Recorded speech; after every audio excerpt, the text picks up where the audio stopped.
That's strange.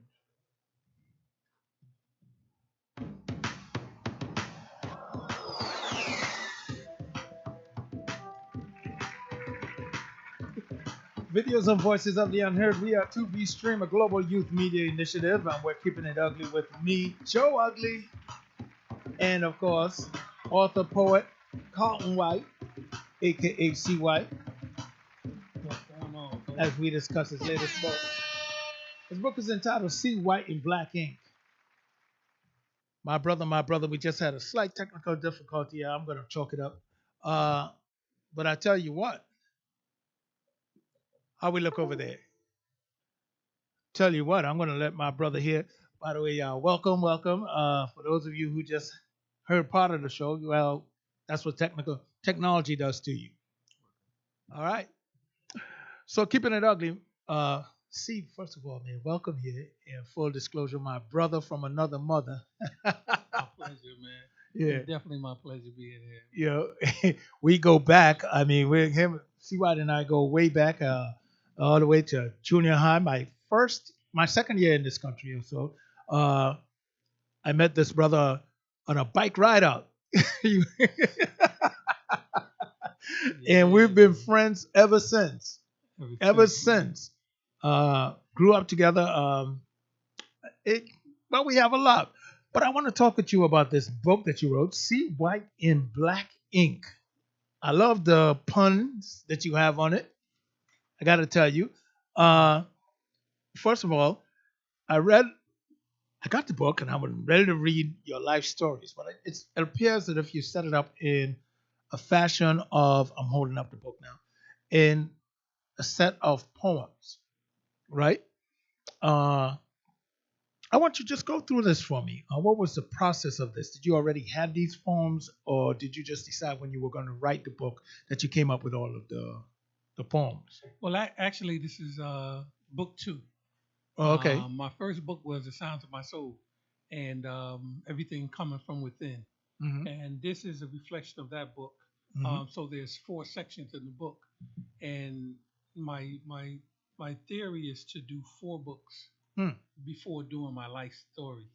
Oh, okay. So we do 4 books, and in the book the process goes. I talk about what it's like living in the hood. Mm-hmm. You know, I tell stories, things I seen when I grew up as a child. I created some stories. The second portion is respecting and honoring women, respecting your mother, respecting the elderly, because I find that today. Hold on, if I could just interject here. Speaking of respecting mothers, I'm going to thank you very much for giving my mom a shout out in your book. As a big, you're recognizing.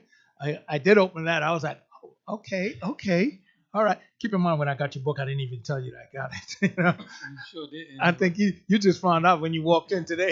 And I saw all your little. Some of my little notes and all of this. Yeah, that's what's up, though. Yeah, That's what's up. absolutely. And I actually, you know, when you think about our friendship and then the people that was with us, Mm-hmm. if you see the acknowledgement, I acknowledge all their parents because they all played a part of my life. Right. Because they were all parents to me, Mm-hmm. and I never forget where I came from. Mm-hmm. You know, so those who inspired me as a young child, to this day, I give homage and pay homage to. And first off, I want to thank God for putting me in this situation.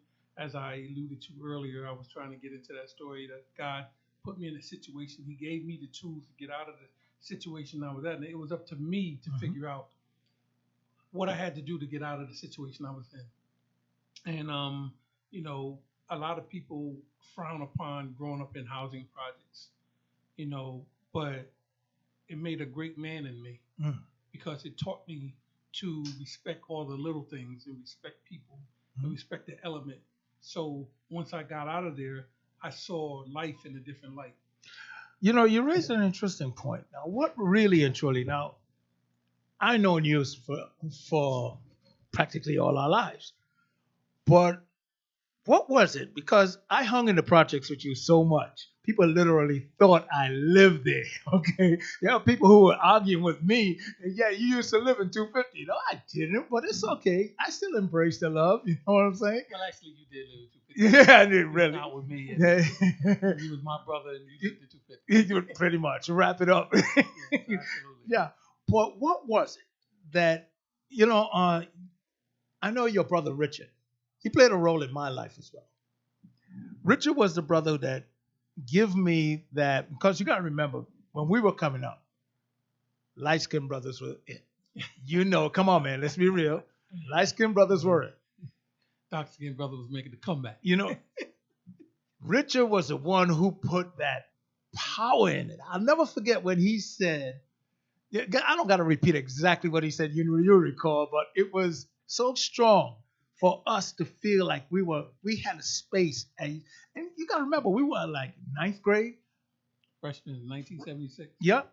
And he give us that juice that it was like, yo, that's when you and I just became like, it was you, myself, Norm, No, Cardell. Well, Cardell and Flip were there, but they were on the peripherals until we came to like our junior, senior years. yeah. That's when it really got in, the nucleus got real tight.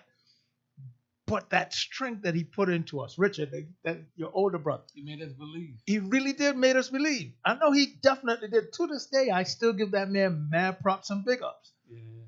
Was that the element that helped you also guide you through living in spaces or being in spaces that could have made you a statistic? Is that what drove you away from it? No, actually, my mom did. Watching my mother, she struggled. She made things happen. Mm-hmm. With what little she had, she made it happen. And seeing my mom struggle like that was like, wow, I got to do something to get out of this, man. I got to change the narrative because I could be just like my mom, and next thing you know, I'm living in the projects, and my kids living in the projects, and it's like a repeated cycle. Mm-hmm. So, as a kid, my mother told me the story. I don't remember, but my mother said when I was a young kid, she said, I came up to her and said, Mommy, one day I'm going to be somebody. And my mother tells me that. She tells me that story all the time. Mm-hmm. And I could see that. I vaguely remember that.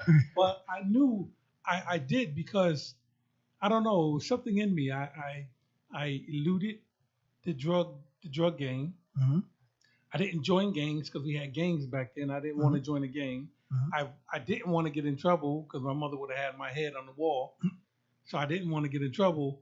And I searched and seeked all the positive influences in the neighborhood, and that's what gave me the strength and the power to want to do better and to want to get up out of there.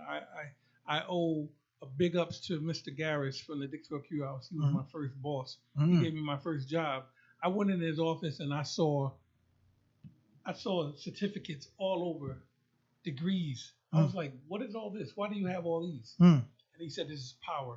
He said, once you get this, it goes right in your head and they can't take it back. Right. And I was like, wow. And that's instrumental and it stuck with me. So I lived with that. And Mr. Garris, I owe that to you. And it was ironic because his wife was my data processing teacher over at Wilbur Cross, right? So and his son is on my board. And his son is on your board. Actually, I worked with his son at the Q House when his dad retired, and he was in the come up. And I worked with his son too as well. And Miss Bracey as well.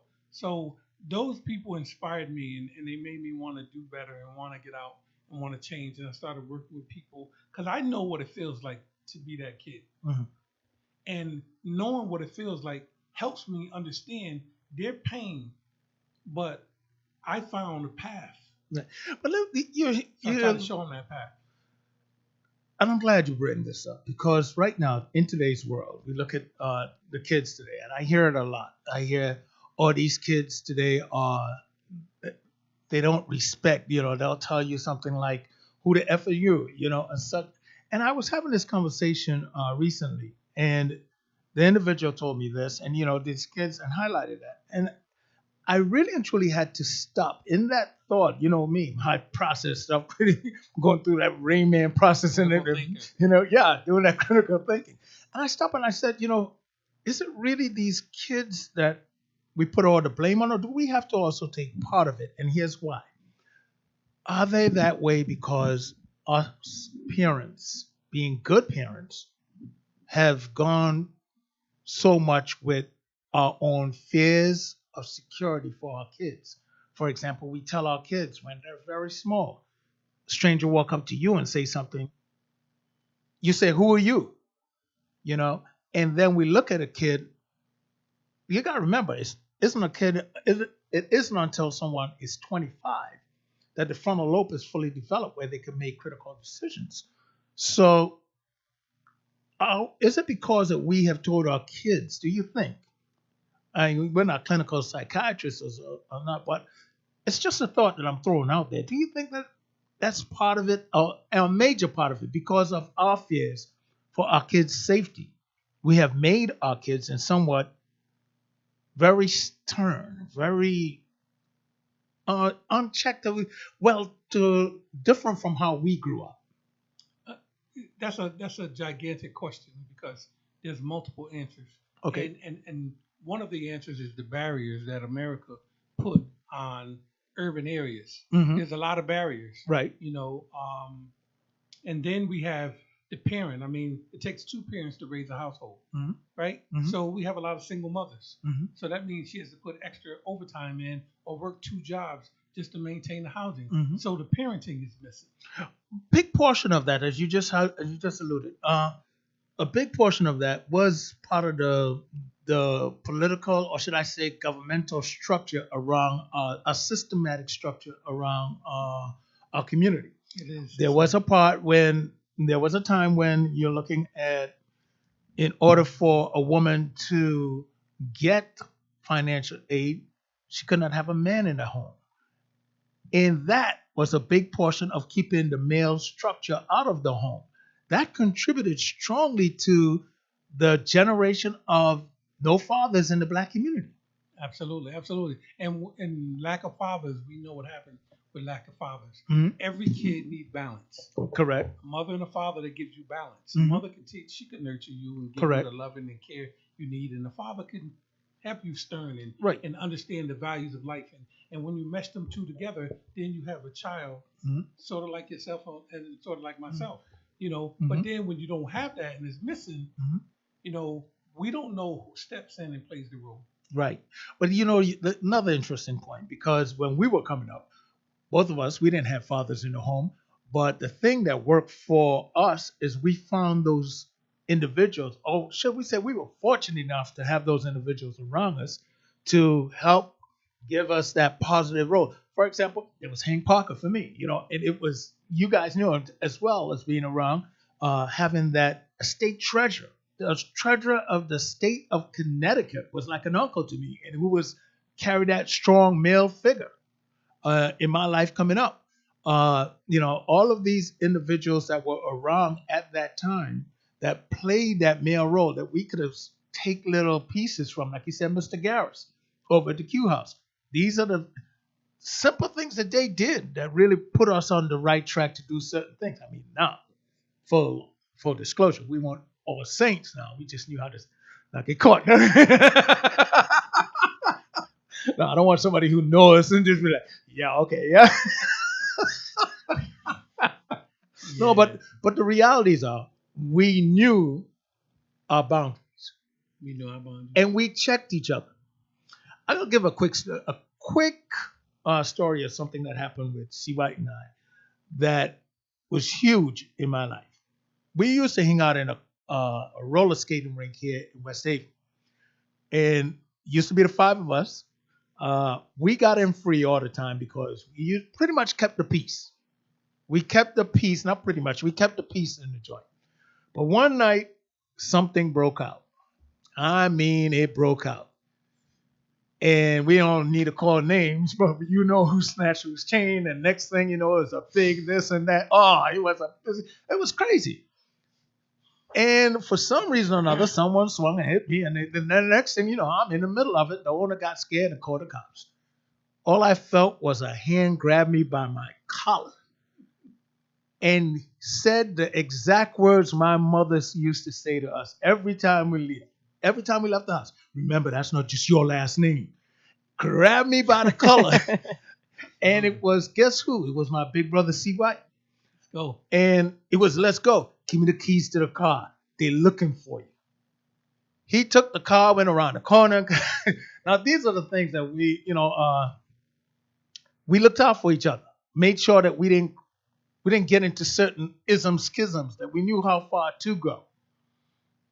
And I read your book and I see all these different poems, and a lot of them touch me because I see how you touched on stuff in your life. Uh, as I asked earlier, were these a collection of poems that you had before, or did you just start writing for the book? Well, after my first book, Mm-hmm. I started on my second book, Mm-hmm. and then there was this young man. Well, I was working with Anthony Gay. Okay. A lot of people Shout know out to Anthony him. Gay. Mm-hmm. Yep. I was working with Anthony Gay. He had his own record label, Mm-hmm. and we was working with a kid, Avery Wilson, Oh yeah. and we worked with him from the age of 10 to Mm-hmm. probably about 18. Once he got on The Voice, Mm-hmm. um, He signed on with Aerosmith, isn't he? I'm not sure who he Well, signed with. I Now. know he did went to when he first left the Voice or something like And that. so I put all my pieces on the back burner, Mm-hmm. and so some of the pieces that are in the book was on the back burner, Mm-hmm. and once we stopped working with him because he took off, he Mm-hmm. spread his wings, and he's soaring now. Yeah. Ooh, he's one man. If you go to YouTube and listen to him sing, boy could really blow. But after we started working with him, then I started writing for the book. Oh, okay. And when I started writing for the book, I kind of navigate in and out of my life, you Oh. know. Mm-hmm. And I do that for a reason because there's certain things I want to capture, I want to hold on to. Mm-hmm. So when I do write the book, I have bits and pieces. I wrote a little bit in my first book, Mm-hmm. a little bit in my second book, and if they read and how to put puzzles together, see, this is chess. That's what It's not this checkers. is. That's exactly what It's this is. If you're looking for a story, a straight storyline just to read, it's not. That's not what you're gonna get in here. You're gonna get a storyline in poetry. And it's short And stories. It's short, yeah, different short stories. Which I'm definitely gonna ask you if you could recite some of your poems in here, or you could read them out of your book. I don't expect you to remember all of these, and if you do, you're better than me, sport. You're better than me. I can't even remember what I had for lunch. No, but I'm going through, and if you go to page 51 in this book, C. White in Black Ink, that's the title of the book, written by C. White. And if you go to page 51, if you don't mind reading that poem for me. The piece is called "A Serving a Bid in My Own Hood." That is really something. Serving a bid in my own hood. Please, sir. What am I in for? I'm serving a bid in my own hood and never committed a crime. But the ones that get away with it are those cats on the block selling dimes, cocaine heads, sniffing lines, and those are the nosy chicks. We call them Action News because they always peeping through their vertical blinds.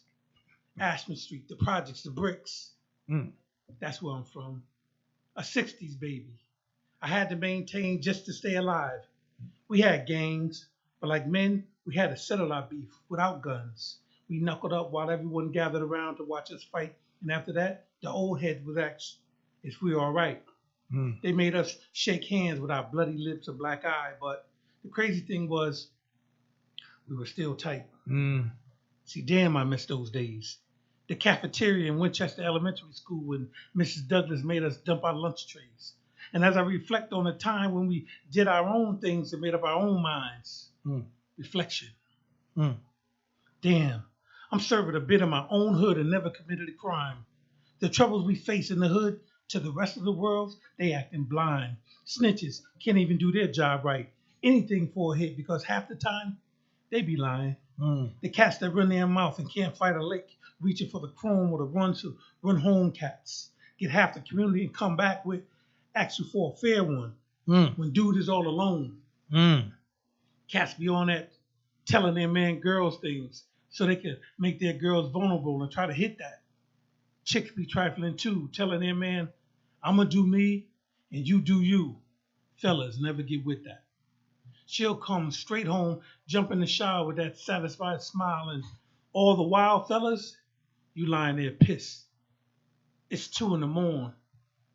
She's been gone all night, left you home alone, eyeballing porn, nobody to play with the horn, mind boggling, no wind blowing, thoughts of your girl out whoring. See, nowadays, only chicks can be out late at night because those cats on the clock sprinkle a little dough mixed with the fine batter, got somebody else chick on the platter, swing batter, batter, swing batter, batter, but you locked in a cell and never committed a crime. She used to be yours, but now another man is saying she's mine, serving a bit in my own hood, and I never committed a crime. Mm. Mama, Powerful. mama. I'm sorry. Powerful. Give me a little something, something on that, a little backstory on that. Yeah. Well, see, when you got to think about when you're in the hood, Mhm. there's so many things that occur, Mhm. and it's like we get blamed for everything. Mhm. Yep. Even when you want to go from a holistic standpoint, you know, you got the people that are up pointing down at the people that are down Mhm. on their worst luck, and it's their fault. Mhm. And if you go to my webpage and you can read inserts from the book, my webpage is www.cwhitesvision.com, Mhm. and one of the inserts talks about blame Mm. because everybody's blaming everybody. It's one big gigantic circle, Correct. So I agree. we get blamed for everything. And there's another piece in there that talks about why I don't jog in the hood. We'll get to Talks about why I it. don't jog in the hood. But with us Excuse getting blamed, it's like I committed a crime and I didn't even do anything. Mm. And it happens before we even leave the house. And come to the realization that my skin color is a weapon. Mm. Mm. It's a And, weapon. and it's actually used so much against us as well. Although Absolutely. we're the weapon, our skin color is used against us. I mean, look, black men in particular. I'm not saying no black woman, but I am going to talk about black men right now because I'm talking from my experience. Absolutely. I'm talking from my brother's experience. This young man and I, as I said earlier, we've been friends since, God knows, since I got to this country, a year or so after I got to this country. We've been friends. I'm from Trinidad. And at no time have I ever, or will I ever, see myself any different than my brothers who were born here. And I know some of my West Indian brothers and sisters see themselves as different. And if that's what you want to do, that's on you. But my understanding was always Joe Redneck is not going to see C. White and myself standing outside and say, there goes that nigger and that West Indian. It's there goes those two niggas. And I'm not stupid enough to believe that I am any better than someone who's born here just because of place of birth. I'm not that stupid. That's just as ignorant as to believe that I'm better than someone just because of the melanin in my skin or lack of. So I would say to all my brothers out here, know that your color alone is a weapon, as she said. And I would echo by saying it can be used against you. And it's used against you. Not can. It's constantly used against you. Know that much. Absolutely. And to all my young brothers out there, just kind of fall back and with today's society, understand the element that you're in, man. The paradigm is shifted. It need to be tore down and restructured because we have to change the paradigm, and because it's not in our favor. And I see a lot of people are coming together now and we're starting to open our eyes. And I just want more people to open their eyes. My book is not about a calling. Are you following me? I'm not David Dukes. I don't have a crowd of people. No, it's not anything like that. My book is like I was instrumental in doing my own research. people do your own research, Mm-hmm. and see what you come up with. Mm-hmm. You guys have something we never had as kids. Oh my. You guys have phones Oh in your my. hand Oh that my. you could reach out and do anything and get any piece of information you want. Mm-hmm. We had to go to the library. We had to Mhm. read A, B, C, Yep. C, D, C, E, C, F. How G, many F, times I G. told that story? We had to go out and do that, and you guys Yep. got it right in All your the hand. time. Yep. Instead of playing on some of these social media apps, Mm-hmm. do some research, man, and empower yourself. Mm-hmm. That's my message from this book, is to empower yourself. Mm-hmm. And if you don't take anything away from this book, remember those words. Empower yourself, because you live in that body, you live in that skin, and you have to travel that road. And with you on that road, sometimes you're going to be alone, and you have to think about, decisions that you have to make. You have to make decisions and be conscious. It's not about impressing anybody. I'll be a yes sir to a cop in a minute just to go home and have dinner with my family. Then to be like, man, you don't know what the F you talking about, man. Get out of my face, man. Shut up, da da da da, and just going off on the cop. Sometimes fall back. It's okay. The next day comes. The thing that they have to understand clearly: he who fights and run away may have to fight another day. Everyone wants to be a sidewalk lawyer these days. And I often see this, and I'm like, you're giving them ammunition against you. Yeah. You're literally packing the gun. And I'm not saying that we got to be scared of anyone. That's not what we're saying here. That's not what you're getting from us. What we're telling you is use your head. There's a difference between scared and smart. Exactly. I just want to give a shout out to Alan B. Thorne. He said, facts, tell it C. White. And he also said, do the chemical system. Library for real. ABT. And if I mess that up, don't come at me. All right, I'm doing a lot here. I appreciate that, Brother Thorne. See what you heard me say it on this show many times. It's like when we had to get information, it required many steps. We got something that sparked our interest. We had to get up off the couch. Now you got to break it down in detail for them. We had to get up off the couch, get dressed if we want, get on the bus, walk to the bus stop first before we got on the bus. Make sure we don't pass the stop. The stop is downtown or the local library. Or we got dressed and walked to the library if we went to one in the local in our neighborhood. Then what we had to do, go in there. Like C. White said, go to this big wall of drawers that had all these little index cards and had to find a book. First, you had to look it up in the category that you're in, then find a book and hope that that information is in that book that you want. So you have to search the whole book. All you have to do today is reach in your pocket and search your thought. Yep. Your thought. Yep. Think of that. Just search your thought. Yep. And you will get many, many threads to address it. Now, here's the most important part about what we're saying here. Just because you got a piece of information in the first 5, 6 threads don't necessarily mean you got the right information. And that's the trick to it. That is the only part of this equation that you have to, that is so much different than when we had, we went through a lot just to get the information. Mm-hmm. You now have to step up and be mindful of the correct information because there's a lot of bad information out here. And let me be very clear. I hear a lot of the younger generation using stuff like socialism, and which socialism to some extent work. Healthcare should socialize. Water, schools, that stuff. Socialism to that extent works. But when people start screaming communism, that's a problem. You need to stop and ask yourself, name one country where the citizens are happy under communism. Just name one, and I'll shut the up. Really. One thing I wanted to add on what C. White brought up is that, my generation looks at technology like such a luxury. And in that fact is that so much information is being pumped.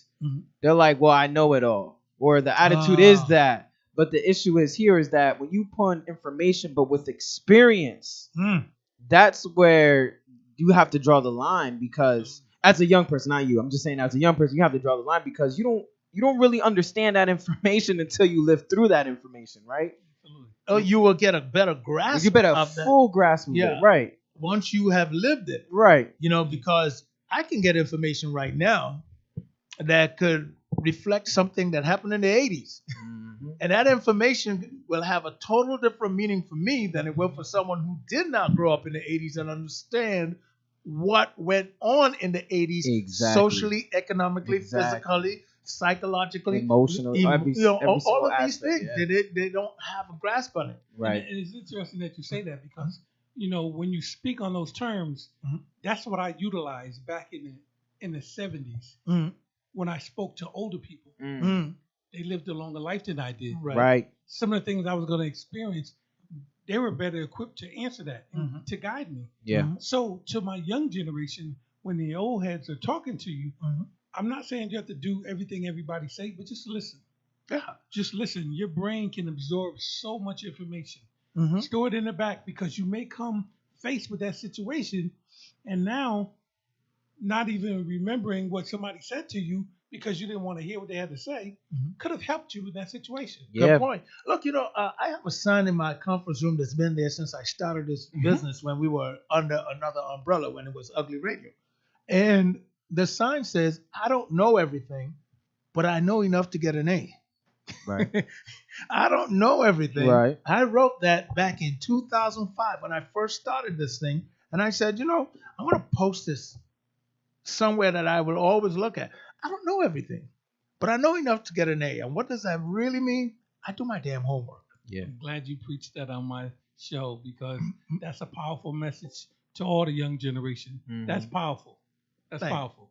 One thing I have to say about your book and going into the information and hearing experience, I think when I hear your poems, I hear that era experience where it's like it's more than just what I'm reading of the damages and the effects and you're getting a perspective of someone who was there, who was living it, like that imprisonment. It wasn't just imprisonment behind jail, but the imprisonments of all the things that forces a black man, and only speaking on black because I'm a black man. That's all. I'm not ignoring the sisters, but as a black man, the imprisonment and the pressure that they have to prove something, the pressures and the imprisonment they have in order to be this person that society portrays us to be in this environment. So it's a very powerful poem. I'm proud of my son. He's making dad proud over here. I love hearing young fellas talk like that. Yeah. These are our young kings. Appreciate it. So, ride with me, king. Go on. Ride with me, baby. Ride with me. I want you to read another poem for me. The one is on page 56, Our Children's Voices. Yeah. It's entitled Our Children's Voices. I don't know why lately I'm having a little war with the word children. I don't know what the hell. More West Indian coming out. Yeah, coming out, isn't it? My West Indian, you're not children. Alan Beanthorne goes, you have to research the credentials and backgrounds of any contributor on the web. Yes, Facts. you do. Yes. So, actually, the piece, Our Children's Voices. Yes. It's a reflection off of That's Why I Need My Dad. Dads Matter. Dads Matter. Which I definitely have that. And then, so when you read that piece, it's just a Dads Matter is a big piece. Right. So and for the sake of time, I didn't put it on my my to-do. That was for people. Oh, okay. Listening, my listening. Okay, audience. sure. That's a reflection off of the Dads Matter piece, because after you read the Dads Matter, the kid have a voice. Yep. And this is our children's voice. And it's something that can be read alone, but understand alone, which is the creativity in this writing, man. I really enjoyed this. I went back and read this thing again. I said, this Negro here really working me. Go ahead. That's it. I capture the audience, man. And when I capture you, I'm like prison, man. I don't want to let you go. A bit on C. White's book. Absolutely. Go ahead. Our children's voices. I need you, Father. Bond with me. Read books to me when I'm a kid. Take me to a ball game so I can share with my peers what me and my dad did. Correct me when I make mistakes. Take me fishing by the lake. Come to my ball games. Help me with my homework so we can finish early and play video games late. Please, Father, please teach me about the birds and the bees. Pay for my tux to the prom. Let's go out, you, me, and mom. Help me decide what college I want to go to. And more importantly, let me count on you to run things by you. Help me buy my first car. Mm. Let me love you for who you really are. And when I get established and you grow old, I can play the take backwards and take care of you because I want to be the man you help raise. Mm. You love and you turn to just to have fun because I want to follow this model and do this with my son. My goodness. This is why I need my dad. Dads do matter. I love you, Daddy. Batman, get. Good little poetry snap there, bro. Come on, man. There you go. No, that was short but strong, as most of these poems, as all of these poems in this book. See, I can go on, and we're gonna touch base on some more poems. But I went through this, and I know when I read it, I was reading these poems. Something came to mind. It was I found myself reflecting, and in some stages, maybe because I could clearly reflect, I felt sadness. I felt a burden, if I may. And one of my burdens were, am I doing enough? And not just for myself and my family. I know I'm doing that, but I'm talking about for society. Am I really doing enough? And I had that little struggle in my head, trying to answer that question,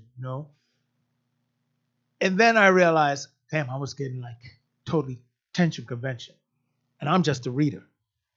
So for yourself who wrote this, and totally, how did you feel, Karen, after you put these poems here together? Because I know you had to put them all at once in this book, which is like reliving some of the stuff that you wrote. Well, when you're a poet, sometimes, I could walk down the street and kick a can and something could reflect and I could, boom, I got to go home. I got to write something. Because that How did you feel emotionally? I want to know the emotional mindset. What was the mindset, really and truly? Because this is some heavy stuff. See, I know.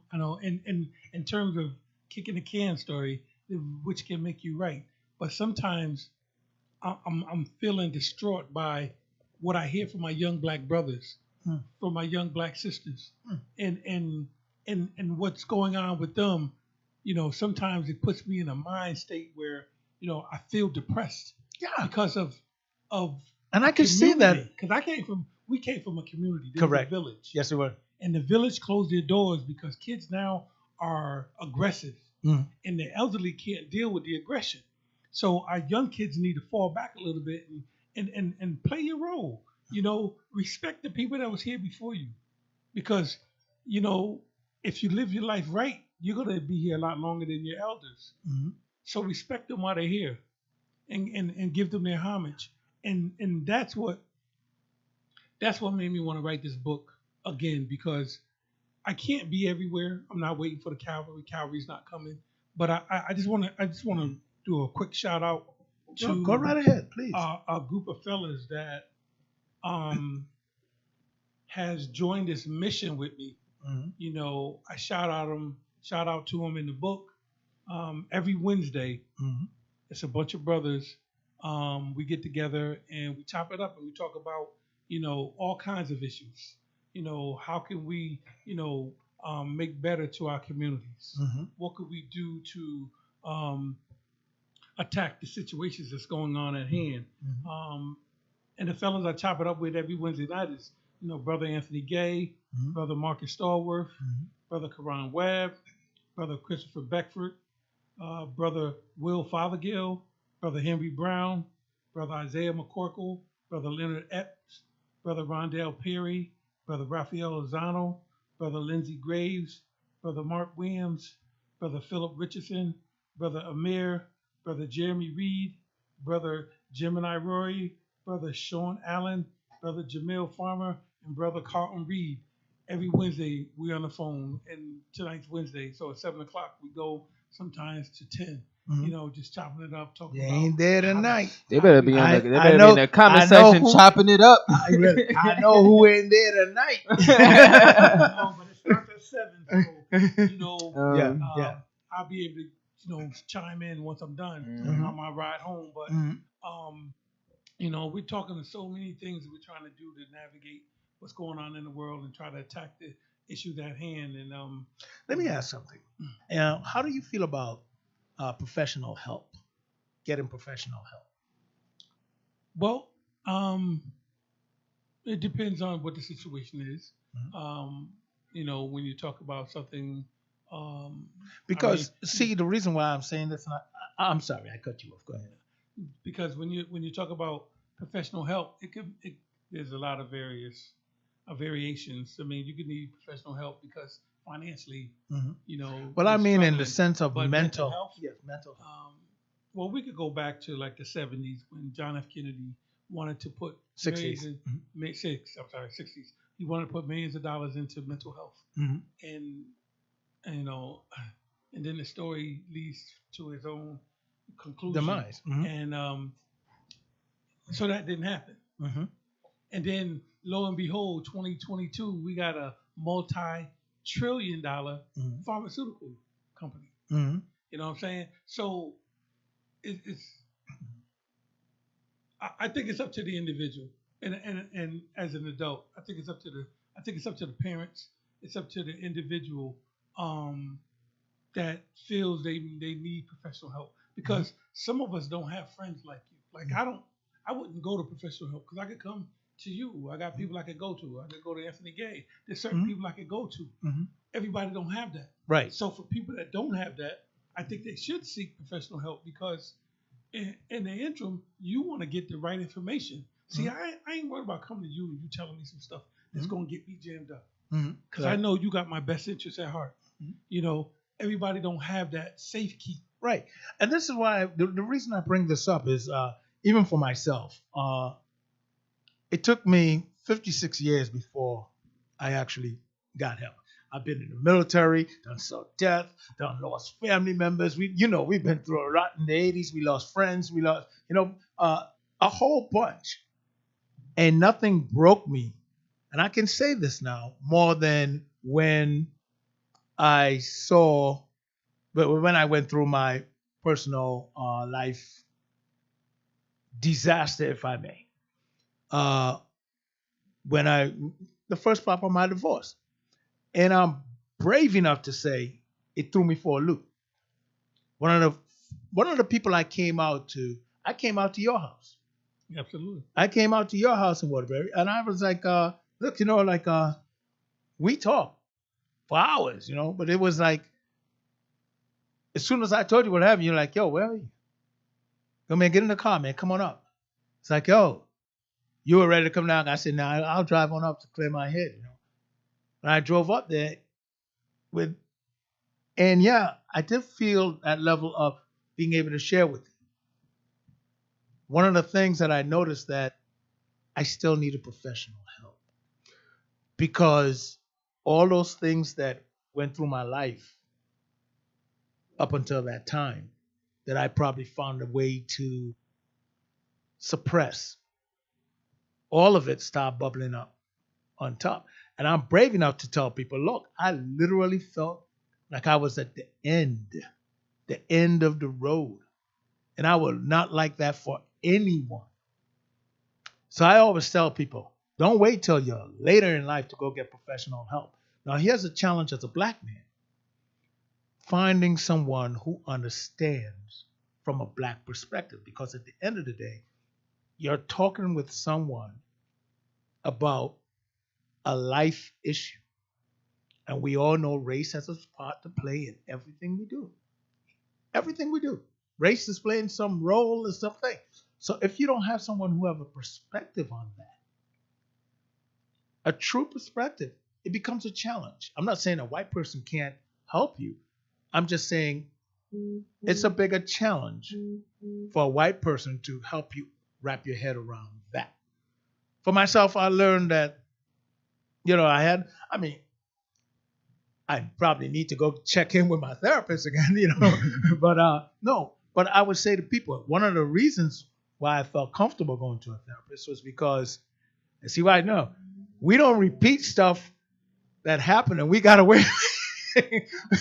No, seriously, we don't know, but we don't go telling our business out like that to anyone. You might get peripheral information because that's out there already, but you're not going to get the detailed information. And the reason why I don't have a problem with a therapist getting that is because he's bound by law. Him or her are bound by law to keep that a damn secret. Let me just interject on what you said earlier about seeking help and the reason why you need professional help. So what I said was, the reason why I called you was because sometimes when you seek professional help, there's a waiting list. Correct. You can't hold that information. You're absolutely right. Come over. You're right. Get it out. Let's talk. Let's start the wheels spinning. My God, is this brother right? Because when I needed it, it took me something like about 4.5 weeks before I could have even got into someone. And you know how I found a therapist? I'm down the hallway going to the bathroom. And I just remember this dude as a therapist. I was just like, yeah, therapist, I need you, man. And I'm literally at the urinal. He's looking at me like, what the hell's wrong with this guy? That's why I say, before somebody go over the edge, talk to somebody. Yes. So if you seek professional help, it may take a month, 2 months to 3 Correct. months. Because remember, mental health is taking over. Yes. So with mental health taking over, just all of a sudden, boom. Yeah. There was a big explosion. When people want to talk about the Big Bang Theory, that's the Big Bang Theory. To say the least. Big Bang Theory. To say the least. This is the Big Bang Theory. Yeah. So how do professional therapists all of a sudden grasp all these clients?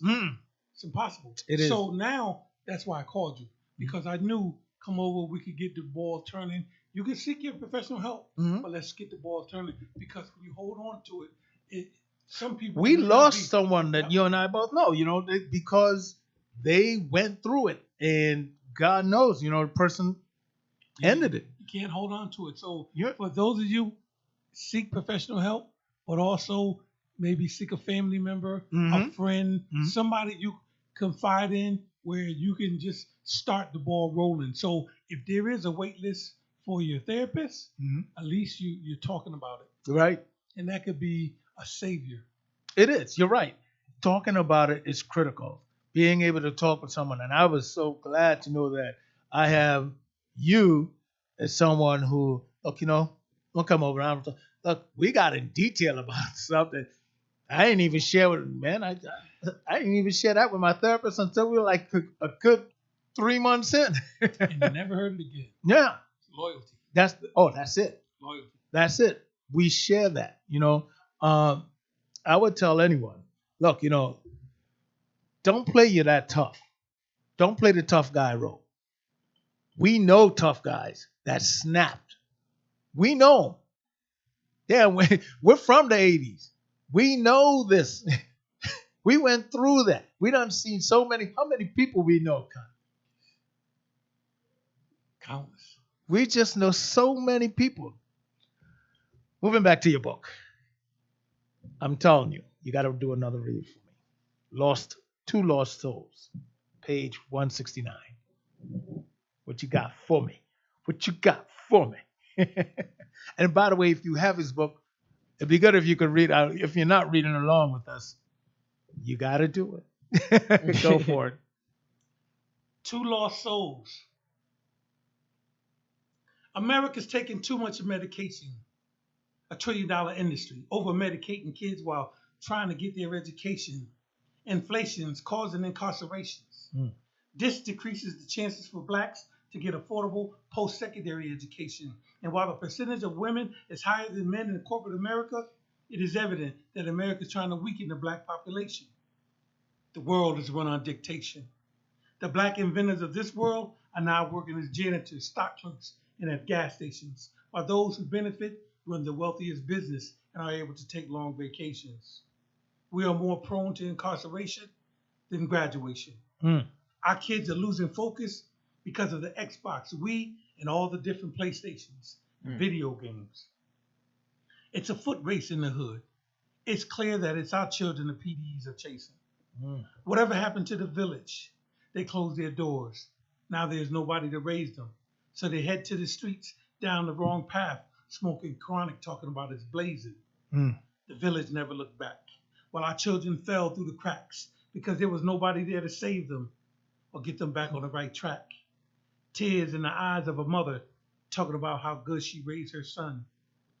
Lying in the pool of blood, a fresh outfit on with new kicks and the necklace his girl just gave him.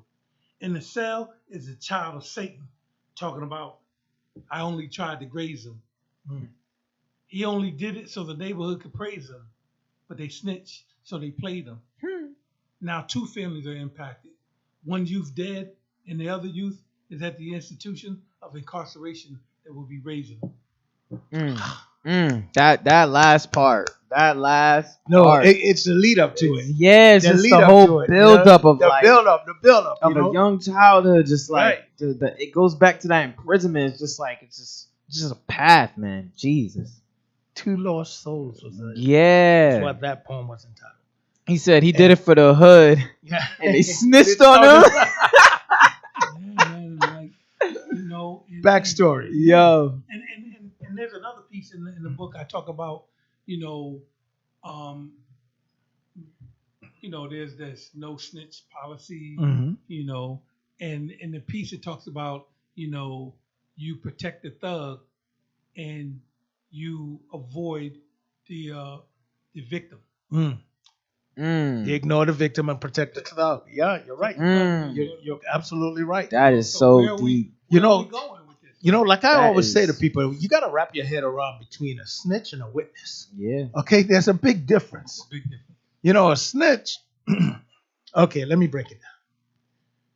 If you find yourself, you and your boy doing some stuff together, and you get caught, he didn't, but y'all they all plot the whole crime.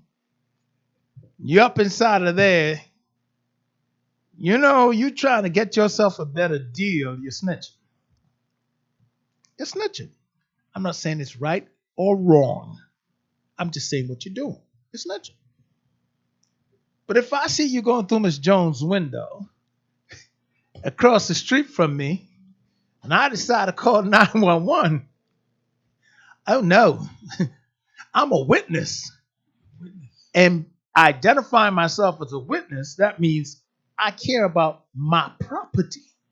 Because if you're going through her window, mine next. And it's interesting that you said that because there's another piece in here that talks about that. Oh, yes. People don't snitch. Right. What if it's your family member? Exactly.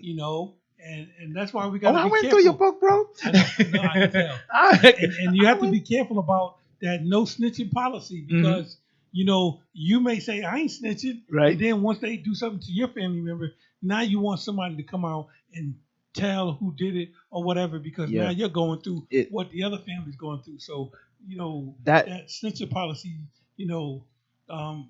avoid the victim, protect the thug. That line right there is so powerful because it's a level of conditioning in our community where there's moments where we have to do the right thing, but that is embedded in us that we don't know what is the right thing. Look, part of it comes from, let's be straight up, a big part of it comes from law enforcement. Yep. Creating this distrust. Yep. To the point of where, we're really and truly, in our community, because of your behavior. Yep. You're not just to us, but to our parents, our grandparents, right in front of us. Your behavior, your inhumane behavior, you create this level of distrust. Yep. So you help create this environment that I'm not going to talk to you because I don't know what you're going to do with this information. Well, I don't know if you in on it. Exactly. So it puts us in a position where what is doing the right thing? It creates these spaces. Well, I'm speaking here with author, poet, Yep, poet and author, Mr. C. White, as he see white in black ink. I love this. I gotta tell you, man, you're gonna have to sign my book here before you leave out. I I am so appreciative of you coming in and sharing some time with us, the space with us, sharing some pieces from your book with us. And it's good seeing you, man. You're my brother from another mother. I'll tell you that much. You know, I know you said Miss Gracie. I grew up knowing her Miss Peggy. You know. I just want to, real quick, I just want to shout out to the people that I lost, Mhm. which were instrumental in my life. Mhm. And, you know, and when you look at it, Jay, I know you've seen the people that we, Oh, yeah. grew up with. And, How- you know, this book is dedicated to the following family members. Mhm. Richard White Sr., my dad, Mhm. rest in peace. Mhm. My Uncle Jay Bess, rest in peace. Mhm. Auntie Dora Branch, Rip Auntie, she's like my mom, my auntie mom. Mhm. My sister Debbie White, Rip. Yep. My daughter Chanel Highsmith, Rip. Mhm. Tatisha White, rest in peace. That's my niece. And then to Miss Jacqueline Sneed, sleep in peace, my mother-in-law. Mhm. Rudolph Sneed Sr., sleep in peace. And Rudolph Sneed Jr., sleep in peace, my brother-in-law. And then my surrogates, Nora Mhm. Barker Joseph, sleep in peace, my surrogate mother. Wow. Charlie Mae Denny, Mhm. sleep in peace, my surrogate mother. Mhm. And Charlie Mae Denny, me and her son, we used to rap together. Mhm. C. White and Charlie Mae, a lot of y'all may have heard that back in the day. Mhm. Mary Brooks, sleep in peace, my surrogate mother. That's my Mhm. man, Phil Phil Brooks' Brooks. mom. Mhm. And Norman Walter Sr.'s Pops. Pops. Mhm. Yeah. And to all the fallen soldiers from the Aspen Street Projects, sleep in peace. My brother. Thank you. Appreciate you for having me. Man, come on. This is long overdue. Yeah, absolutely. You're long overdue. I mean, and I know if you were more local, we'd be sharing more Absolutely, time absolutely. around. But you live you gotta travel. I gotta go traveling now. We ain't like the old days. Yo, what you doing? Coming up the way. All right, that's some work. That'll work. Many nights we spent at each other's homes, man. We just like hung out till it got so damn late. It's like, yo, we're just here. Many days it was just like, yo, we're just here. You know, as I stated before, I hung in the project so damn much, people thought I lived in the project. Absolutely. You know, I just want to shout out to all the brothers that's doing this work. yeah. You're not unrecognized. Mhm. There's a lot of people out there doing the work, and for all you brothers, I salute you. My man Peter Cox is doing his thing, Mhm. giving back to the community. Mhm. I love you, my brother.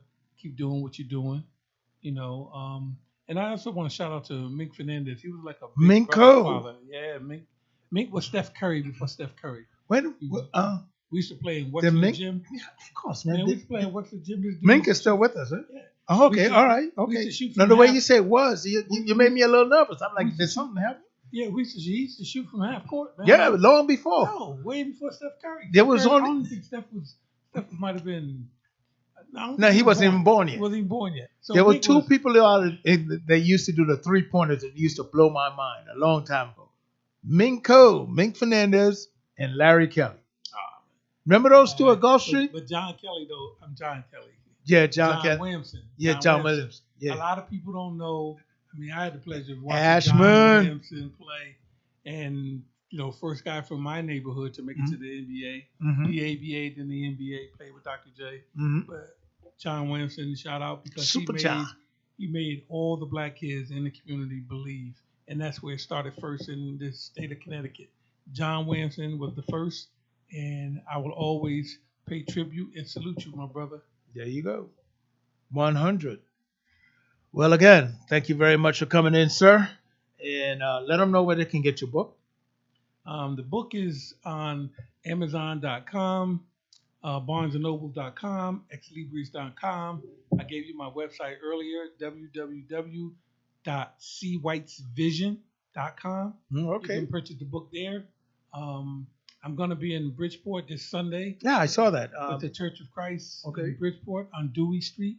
They're blocking off the street. It's going to be Bridgeport police, firemen, community providers. They're giving out free coats and free toys. I'll be signing books there. You can come there and purchase your book. All my Bridgeport heads. Mm-hmm. You know, I got family in Bridgeport. Actually, my wife, Miss White. I know you're listening. Shout outs to her. Shout outs to her. Shout out to Mrs. Cindy White. Yes. She's out there listening. And Sister Cindy. yeah, we got a big family in Bridgeport that will be out there and come out and support wherever you're from. You know, looking at all walks, and I want to shout out to my man Kumon Brown for making that happen for this Sunday. But I'm working on some more signings, so it'll be a lot of signings. I'll be posting them. Just look out for them, man. I appreciate everybody, as humble as I am. I appreciate everybody's support. Those who share, just talk about it. The book is powerful. I'm trying to be a voice, louder than speakers, because the book could be everywhere. And he's for real too. And listen, I gotta tell you, I really enjoy reading the book. It's a good read. It's a good read. It's something you sit down. I won't suggest that you sit and try to read it all in one sitting. I wouldn't suggest that. I suggest taking it in dosages. Yeah, that's my prescription to you. Take this in dosages, and that's what I did. And I really enjoy a lot in these books, and in this book, and I gotta tell you, thanks for doing it. That's all I can say. Thanks for doing it. All right, good people. We'll check you guys out live tomorrow. Don't forget, we got the Right Reverend Minister, Pastor, Counselor Samuel T. Russley. It's going to be in the building, hanging out with me here, keeping it ugly. As we do this on Videos and Voices of the Unheard, we are, of course, 2V Stream.